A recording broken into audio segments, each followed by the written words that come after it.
देखिए 2022 में एक गठबंधन बना और उस गठबंधन का रिजल्ट ये रहा कि 47 से 111 सीटें समाजवादी पार्टी को गठबंधन मिली और 34% के ऊपर का वोट प्रतिशत मिला। और वो मिलने के बाद अखिलेश जी ने ये मान लिया कि वो पूरा वोट उनका है। उन्होंने सिरे से ओम प्रकाश राजभर जी, जयंत चौधरी जी, कृष्णा पटेल जी, केशव देव मौर्य जी, संजय चौहान जी सबको नकार दिया।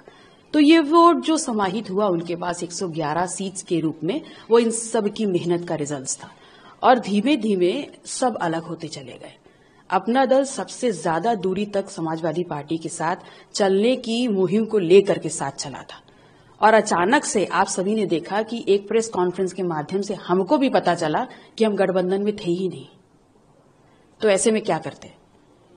ऐसे में हमको रास्ता दिखा पीडीएम और हमने जन भावनाओं को ध्यान में रखते हुए उसको अपनाया। तो क्या लग रहा है कि पीडीएम जो है, आप लोग भी जानते हैं, आपकी कल प्रेस कॉन्फ्रेंस में भी कहा गया कि 90% माइनॉरिटी वोट बैंक सीधा सीधा समाजवादी पार्टी को मिल रहा है और अब आप खाली नाम बदल के आ रहे हैं, लेकिन जो वोट बैंक है उसको अपने में कैसे करेंगे और क्या जरूरत पड़ी इस एम को ऐड करने की? क्या वहां पे भी मुसलमानों का नाम लिया जा रहा है? अखिलेश यादव भी दावेदारी कर रहे हैं कि हमारा डेलीगेशन हो या कोई मामला हो उसमें सबसे पहले समाजवादी पार्टी लोगों के लिए पहुंचती है।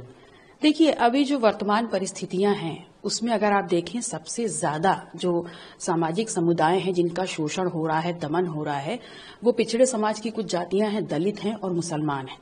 और उनके नाम पर सरकार का जो रवैया है और जिस प्रकार से विपक्ष की जो मुख्य पार्टी है वो उनके सवालों पर पीछे हट जाती है या चुप्पी साध जाती है, तो ऐसे में वो समाज कहां जाए?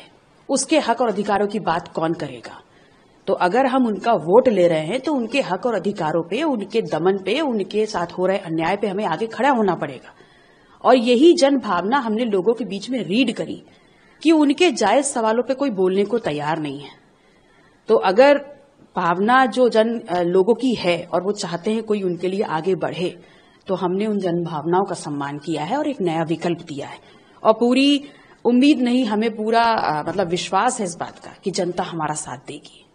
असदुद्दीन ओवैसी के पार्टी के साथ क्योंकि और कोई लोकल जो रीजनल पार्टीज हैं जो दावे करती है सेक्युलर वोट बैंक की या मुस्लिम वोट बैंक की, उनके साथ ताल्लुक क्यों नहीं साधा गया? क्यों असदुद्दीन ओवैसी को, क्यों हैदराबाद से अलायंस किया गया?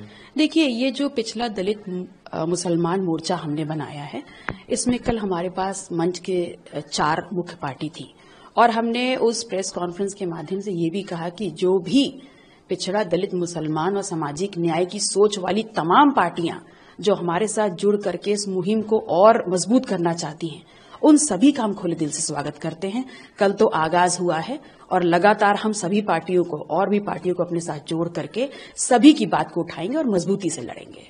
समाजवादी पार्टी से जो गठन किया, इंडिया अलायंस की तरफ उन्होंने रुख किया, लेकिन कल अपने पत्र से उन्होंने स्पष्ट कर दिया कि उनको वहां से भी कोई बहुत उम्मीद पूर्वक बात नहीं सुनने में आई। तो क्या स्वामी प्रसाद महोदय के लिए इस अलायंस में जगह है? क्या वो भी आने वाले समय में शामिल होंगे या और भी जो छिटके विद्यालय, चाहे वो संजय चौहान हो, जो जिनका आपने जिक्र किया, जो लोग साथ में थे, क्या उनको भी सम्मिलित किया जाएगा?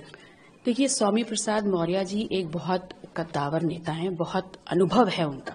सामाजिक न्याय की एक लंबी लड़ाई उन्होंने लड़ी है और ऐसे में हमें पता चला कि उन्होंने 2 सीट्स डिक्लेयर की हैं। तो सबसे पहले तो हम उनको क्या इनवाइट करेंगे, वो तो हैं ही हमारे साथ।